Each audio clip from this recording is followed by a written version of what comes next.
Hello बच्चों, welcome to Ashish classes. आज हम लोग पढ़ेंगे कैरेक्टरिस्टिक्स ऑफ वेव, ठीक है, यानी वेव के कैरेक्टरिस्टिक्स। आइए सबसे पहले हम देख लेते हैं यहाँ पर। तो सबसे पहले हमने वेव का डायग्राम ड्रॉ कर दिया, ठीक है। अब इसको समझने में थोड़ी सी आसानी होगी, इसके कैरेक्टर्स के बारे में हम लोग डिस्कस करेंगे, ठीक है। तो सबसे पहले हम बात करते हैं वेवलेंथ। वेवलेंथ क्या होती है, इसको हम लोग लैम्डा से रिप्रेजेंट करते हैं, ठीक है। वेवलेंथ होती क्या है, the distance between any two consecutive crest और ट्रफ, ठीक है। दो कॉन्जिगेटिव क्रेस्ट या ट्रफ के बीच की जो डिस्टेंस होती है उसी को हम लोग वेव लेंथ बोलते हैं, ठीक है। आइए यहाँ डायग्राम में हम समझते हैं। तो देखो, ये जो ऊपर का उठा हुआ पार्ट होता है इसको बोलते हैं क्रेस्ट, ठीक है, ये क्रेस्ट पार्ट होता है। और जो नीचे का पार्ट होता है ये, इसको हम लोग क्या बोलते हैं, ट्रफ बोलते हैं।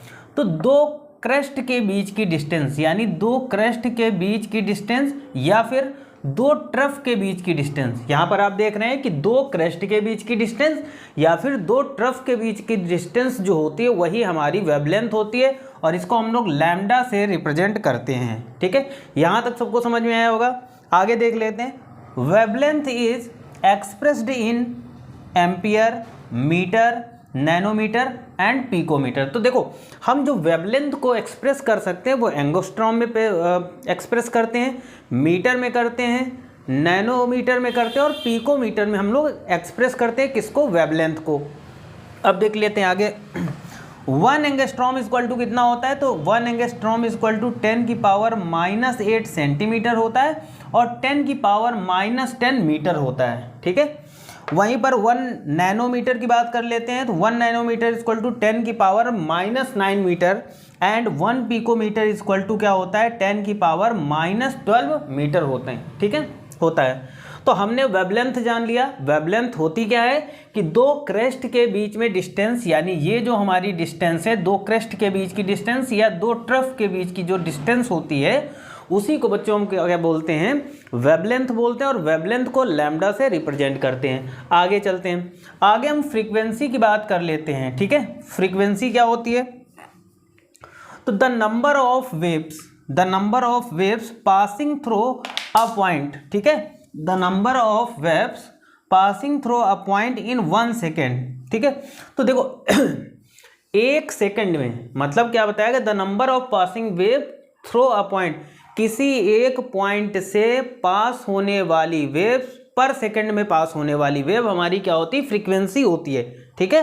वही चीज यहां पर बताएगी, the number of waves passing through a point, यानी नंबर ऑफ वेव्स जो किसी पॉइंट से पास होती हैं इन 1 सेकेंड, ठीक है, यानी किसी पॉइंट से 1 सेकेंड में पास की गई वेव वही हमारी क्या होती है, फ्रीक्वेंसी।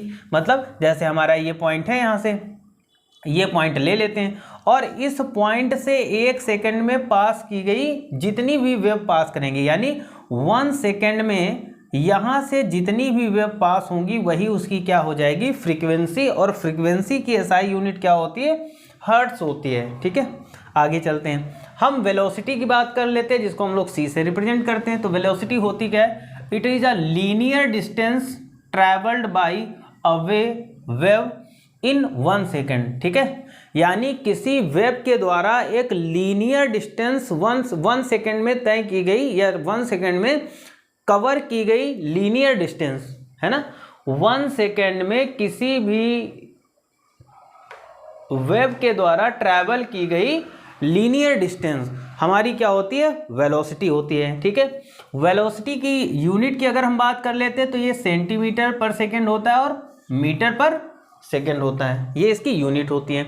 उसके बाद हम एम्पलीट्यूड की बात करते हैं, जिसको हम लोग ए से रिप्रेजेंट करते हैं। It is the height of crest और डेप्थ ऑफ ट्रफ, यानी किसी क्रेस्ट की ये जो हाइट होगी, ये क्रेस्ट की हाइट या किसी भी ट्रफ की ये जो डेप्थ होगी, तो इसको हम क्या बोलते हैं, एम्पलीट्यूड बोलते हैं। एम्पलीट्यूड का मतलब किसी क्रेस्ट की हाइट या फिर किसी ट्रफ की जो डेप्थ होगी, मतलब गहराई, वो क्या होता है बच्चों, वो एम्पलीट्यूड होता है, ठीक है। एम्पलीट्यूड के बाद में एम्पलीट्यूड की यूनिट क्या होती है, तो सेंटीमीटर पर मीटर, ठीक है।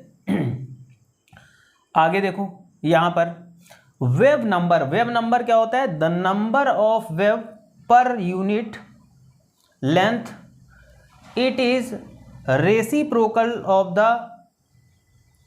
वेवलेंथ। देखो जो नंबर ऑफ वेव होते हैं वो क्या होते हैं कि वेवलेंथ का रेसिप्रोकल होता है, ठीक है। यानी क्या हो जाता है, इक्वल टू 1/λ, ठीक है। यानी वेव नंबर क्या होगा कि वो वेवलेंथ का रेसिप्रोकल होता है, ठीक है। और ये होता है क्या है, the number of wave per unit length. यानी जो नंबर ऑफ वेव होती है उसकी पर यूनिट जो लेंथ होती है, ठीक है। यानी जब कोई वेव चलती है तो उसकी पर यूनिट जो लेंथ होती है वही उसका वेव नंबर होता है। छोटा सा टॉपिक था लेकिन बहुत ही इंपॉर्टेंट टॉपिक था आपके एग्जाम्स के लिए। आई थिंक सबको समझ में आया होगा, और अगर समझ में आया हो तो चैनल को सब्सक्राइब, वीडियो को लाइक और शेयर और बेल आइकन को प्रेस करके रखिएगा। Thank you for this class.